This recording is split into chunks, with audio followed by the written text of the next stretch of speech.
אנו מתנצלים על העיכוב הקל, הסרט התחיל עוד מספר דקות. החלטתי לנצל את הזמן המת כדי לשים מספר דגשים כדי להקל על הצפייה שלכם.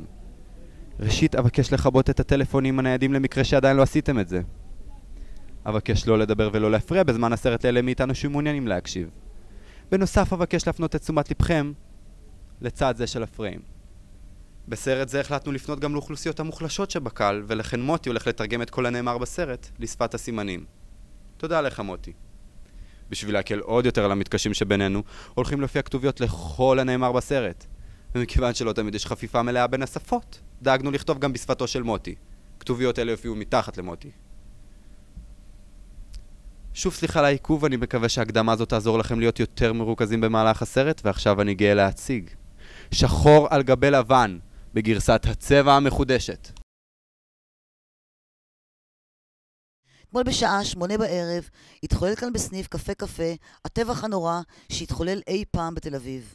אדם העונה על השם, ולדימיר ספושניקוב, נכנס לבית הקפה בשעה 8 בדיוק וערף את ראשיהם של כל הלקוחות והעובדים בסניף. אנו מבקשים מכל מי שראה את האדם המופיע בתמונה להתקשר מיד למשטרה וממליצים לחום להישאר בבית עד להודעה חדשה. ומכאן נעבור לתחת...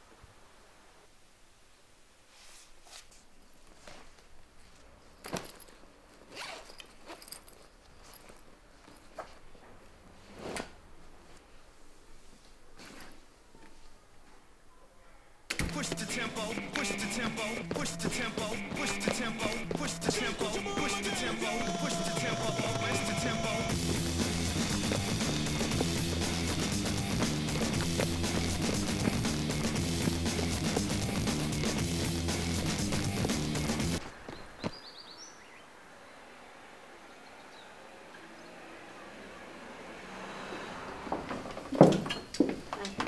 קפה שחור, חזק. אוקיי.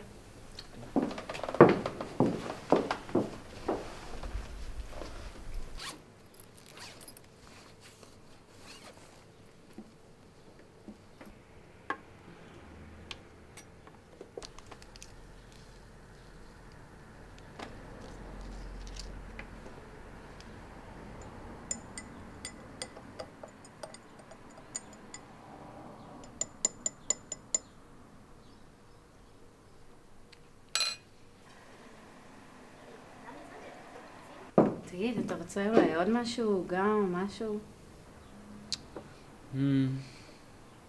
לא, אני לא חושב.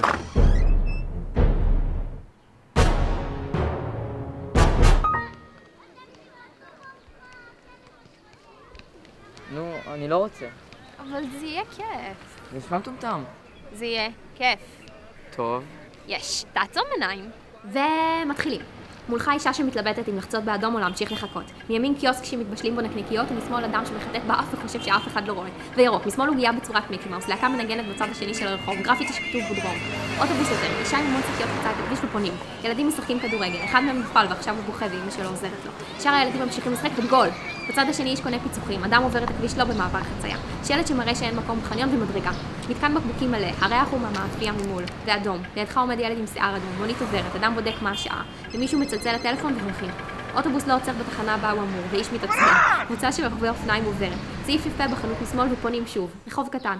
מישהו מנגן בפסנתר באחד הבתים, הוא לא מאוד טוב. מישהו מדליק סיגריה, מכונית יוצאת מהחניה, פנייה האחרונה. אדם מחלק טעימות חינם מחוץ למסעדה חדשה. תפוז נשחק, משאית של קוקה קולה ויושבים.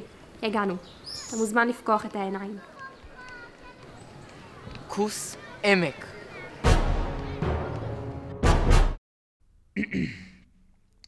תעביר. זהו המשל על החמור הרציונלי, או לחילופין חמורו של בורידן. תעביר. חמורו של בורידן, כשמו כן הוא. לכן עסוק החמור המסכן כל חייו בחישובים. יום אחד חיפש החמור אוכל, ולמזלו מצא ערימת קש. תעביר. בזמן שהתקרב לאותה ערימה עסיסית, ראה החמור ערימת קש נוספת. תעביר. ומכיוון שהחמור הינו חמור רציונלי, התחיל המסכן לחשוב ולחשב באיזו ערימת קש כדאי לו לבחור. תעביר. בתחילה חישב החמור את גודל הערימה, אחר כך את המרחק, ואחר כך את כיוון הרוח. אבל, לצערו הרב של אותו חמור מסכן, לא ניתן היה למצוא גורם, ולו הקל ביותר שיביא אותו להעדיף את ערימה א' על ערימה ב'. תעביר. רגע, זה לא נכנס עד הסוף. מה הבעיה? תן לזה מכה בצד או משהו. תן לי. שנייה, זה בסדר, עוד שנייה. עזוב. גם ככה הוא מת בסוף.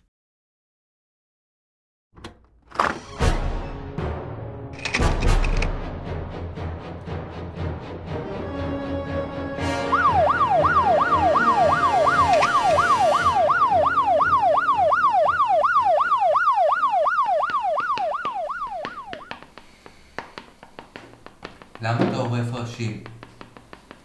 эти евреи убили Христа. אתה צוחק עליי? למה אתה עורף ראשים?